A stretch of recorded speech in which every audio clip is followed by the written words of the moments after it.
Hey everyone, it is Adrian with you again, and I am here with Alexis Woodger. So Alexis, welcome to the show. Thank you. And Alexis is just about, and when I say just about, this afternoon, depending on when you're watching this afternoon is about to jet off to, it's a Gold Coast, isn't it? It's not Brisbane, it's a Gold Coast. Yeah, the goal. Yeah, Surfers Paradise.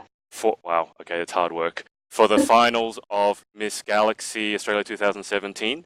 So Alexis, how are you feeling? I guess basically because I mean, is this your first time in a pageant? Yeah, first ever. I'm really excited. But I've literally been just so flat out like the last week with uni and prac and assignments to do Yeah. beforehand. So literally yesterday and today I've been really like knuckling down and finishing my eco dress and yeah. I saw that on Instagram. Does Miss Galaxy have an eco angle to it? So they are hosting a party, which pretty much Hmm. is an eco party. It's pretty much creating like a outfit as creative as you can, pretty much. Just you can either use op shop clothes or Hmm. you can use recycled materials. But yeah, it's really just creative to how you want to go about it. Yeah. And you have to create it yourself, or you can buy it. Or you're probably better off creating it yourself. Shows you more what you're like and stuff Sure. as well. But yeah. And is it finished? It actually is. I finished it this morning. And how is it And looking? it's so early here already. Well, it's at 8 in the morning for you, and you finished making a dress. You've had a productive morning. First time in a pageant, and you've gotten all the way through to a national final. I guess. I mean, did you expect that? I mean, what did you expect going in? No, no way. I entered it literally just for myself, just to gain confidence and courage and literally just step outside my comfort zone. Yeah. But yeah, like did not expect it. It was such a privilege to get through and excitement. But yeah, I'm really looking forward to like the actual week and experience the experience. Am I right? I can't remember if I read this right, but you didn't just think about this like 2 weeks ago and then enter. It's been something that's entering a pageant. I mean, you've been considering for a while. I mean, this is your first time, but it's been on the back of your mind for a while. Am I right? Yeah, so I have always been encouraged to do modelling, but never had the courage to do it. And my friend actually did recently enter into the Miss Galaxy last year, and literally just seeing her like at the week, it looked just so much fun. Hmm. So I just wanted to give it a go. Yeah. And now that you've entered it, you've obviously had the state finals and you've won through to represent, your what's your area again? Is it Eden Beach? Yeah, yeah, it's a new estate on the north coast. Yeah. Right. And now you've gone all the way through. So what do you feel like you've learnt from this experience already? I really reckon it's opened up a whole new world. So I think most people my age wouldn't know about volunteering and like fundraising in your community and stuff. I reckon it's opened up a whole new world, and I will continue to do that. I know a lot of people say that, Fantastic. but like it's really good to just be aware of it and stuff. Yeah. And what have you gained from the volunteering experience? I mean, as you know, I just interviewed Alicia, and she's like 25 organizations that she's that she's Yeah. volunteered with. I think that's some sort of record. I don't know if there's an award for that, but I'm pretty sure she'd win that. How did you feel? Someone who's a bit newer to the volunteering experience, what does it give back to you? How do you feel when you're doing that? Oh, I love that question. So my family, we used op shops when we were younger. Like volunteering at my local Salvation Army, it's been honestly such an amazing and heartwarming experience to Mhm. actually like help give back to people who are now in need for those clothes. Even I still buy those clothes sometimes. You find bargains. Well, I just um, want to interject because your family was not wealthy growing up. Is that correct? So do you feel like there's a certain you understand that sort of situation more, having come from a situation where you didn't have like Rolls Royces and Mercedes growing up? Yeah, absolutely. Like people do survive off like charity clothes. Mm, They literally survive off them, and it's not a bad thing at all. yeah, It's just what you have to do to get by. But the same thing, like we weren't wealthy, but literally we had everything that we ever needed. We never went without anything. So yeah. that's interesting. So when you say you had everything you needed, in what sense did you have everything you needed? Because I'm assuming it's not just material thing. We Food. had food, yeah, all the time. Just your basics. So always had a home to live in. I know it sounds cliche, but we always had a roof over our heads, food, and clothes. Never went to school dirty. Just your regular basics that are really important, really. I do want to ask because you said, I can't remember what it was in response to, but I think it was a role model question or who inspires you.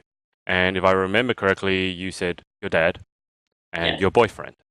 So Yes. let's talk about your dad first, because I love the fact that when someone is asked who inspires them, it's not a celebrity. It's someone who's actually a lot closer to them and Yeah. maybe probably unknown and maybe an unsung hero. So can you tell me what it is about your dad that has inspired you?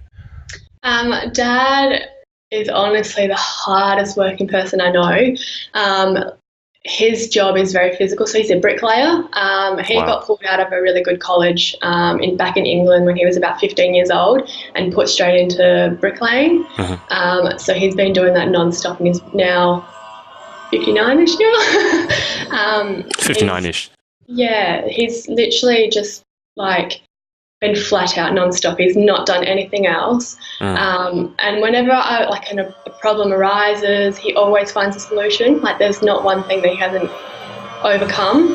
And obviously there had been really, really tough times, but he's always just overcome it really. So it's a message for me to whenever something comes up, you just keep going. Like you will find a solution. You don't just give up. Sounds amazing. And then what about your boyfriend? How has So he inspired you? he carries that same quality of hard work. Like he's super motivating. He's a plumber, and I've been to some of the jobs he's done, and it's just so flat out with Not fitness. glamorous. No, it's full on. Like just with building a house and stuff, like all the pre-lay, even like apartments and stuff, it's full on. But I think having that work ethic and the hard working, it's really motivating for me to have someone like that supporting you. Just it helps you drive yourself better and you try to Sure. reach your own. Yeah. How long have you guys been together? Well, again, I feel like I've been spying on you. Was it at least 5 years, right? Yeah, over 5 years. Officially like 5 years in a couple of months.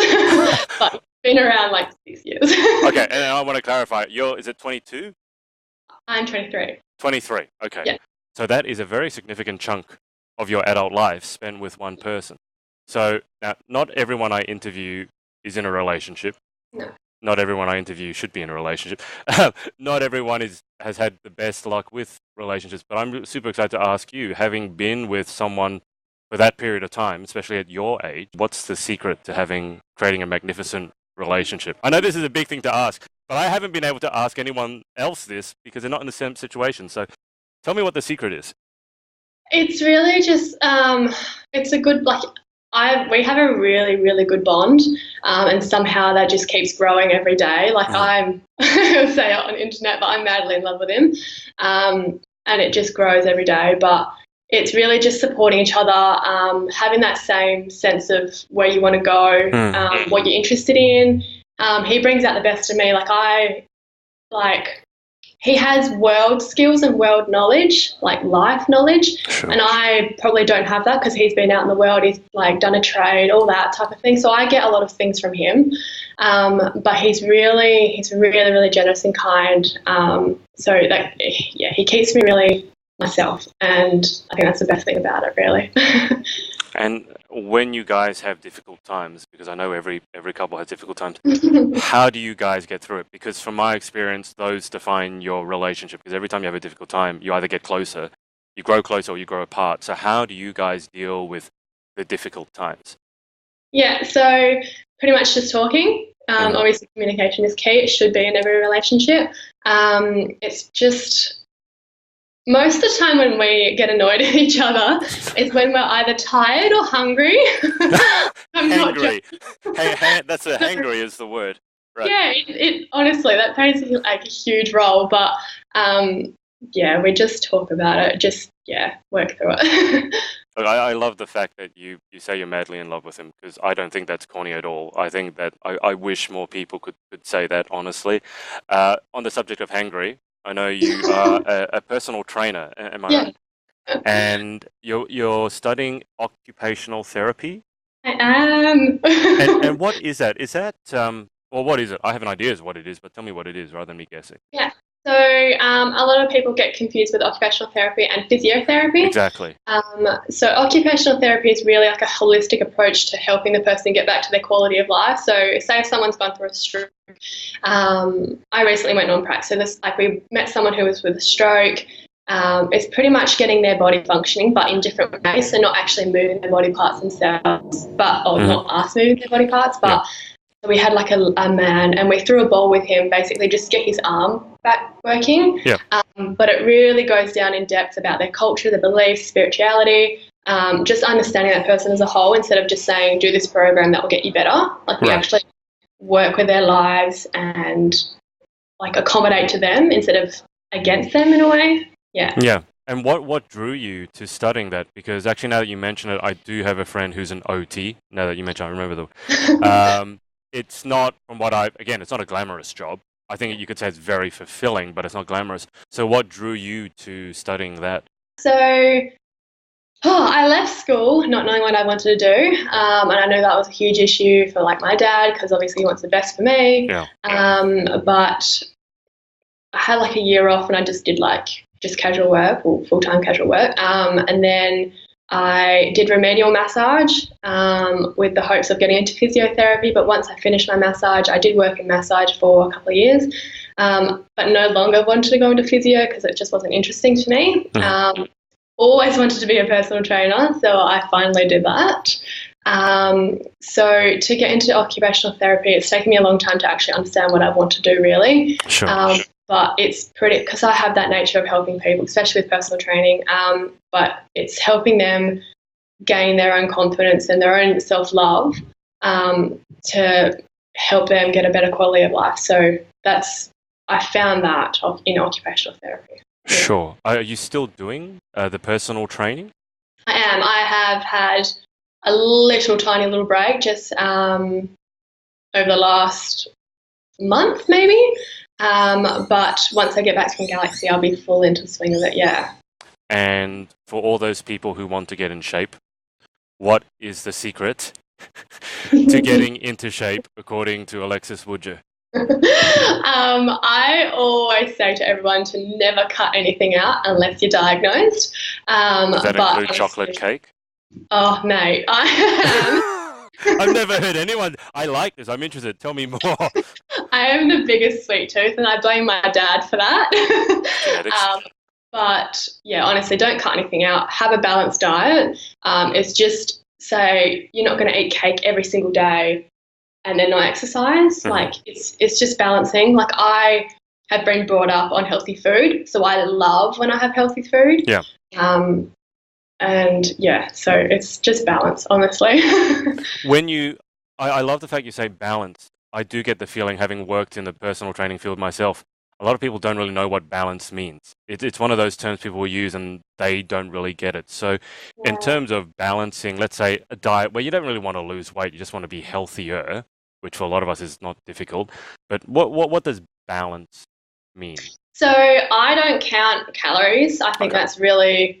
It can get really obsessive and it can really affect your mental health and everything because you won't be losing an amount of like weight at certain progress and certain time. So balance to me pretty much is just eating healthy. I will have my treats when I want. I won't say no to them, but I will balance it out with exercise.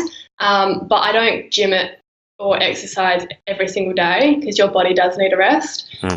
So I probably exercise 4 times a week, but then I walk every day because I have a dog. Sure. So it's just finding what you enjoy. Like if someone likes going to the gym but you don't, that's not going to work for you. So find something to enjoy. Yeah. What are your favorite go-to exercises? I always like asking personal trainers this. I specialize and I love working outdoors. Mm-hmm. You don't need a gym to be fit.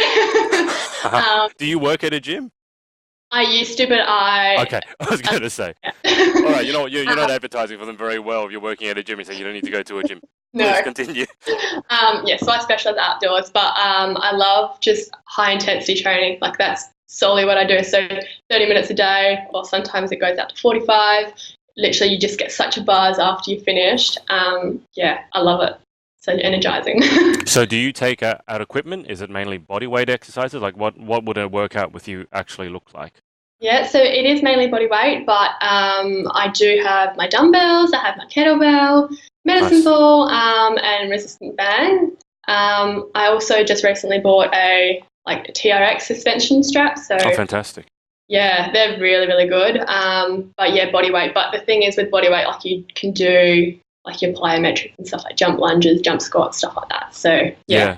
No, that sounds like you've got a really good range of equipment. I work with a lot of body weight as well, and I've worked with a lot of girls.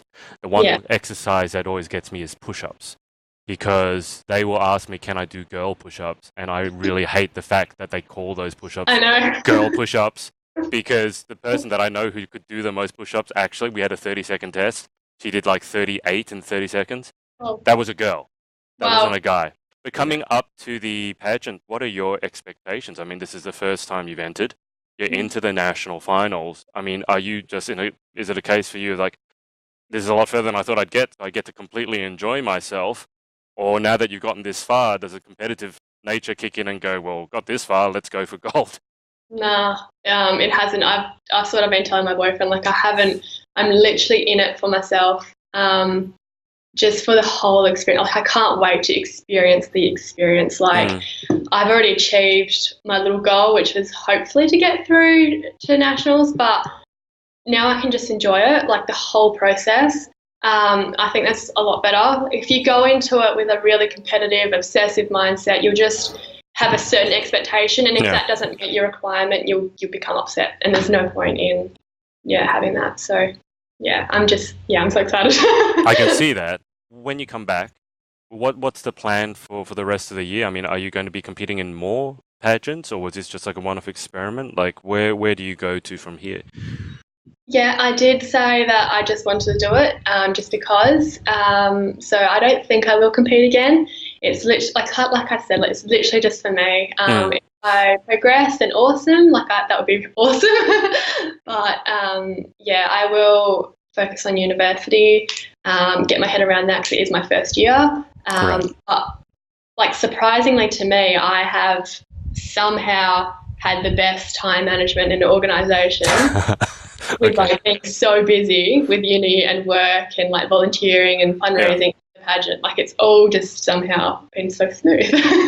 Smooth. Yeah, What's the secret to good time management? I know. Don't know, get really, really busy and then it forces you to have really, really good time management. I don't know.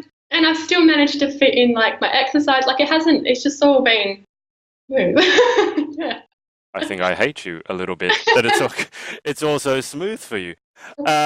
So if people want to, I know that by the time we release this interview, it'll be very close to the pageant. But if people want to follow your journey, what's the best way for them to follow your journey through the pageant? Honestly, just give it a go. If there's something that you want to do, just give it a go.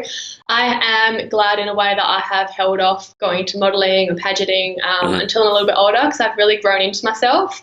I accept my body and me as a whole. Obviously, I am not perfect. I do have flaws, body flaws, whatever they Yeah, may sure. be. But yeah, like just give it a go because if you're in it for yourself, then there's no expectations. You won't get hurt. Like you've accomplished something that you probably thought you never would. So yeah. Do you have any social media that you want to provide us that people can follow you on? I am on Instagram and Facebook.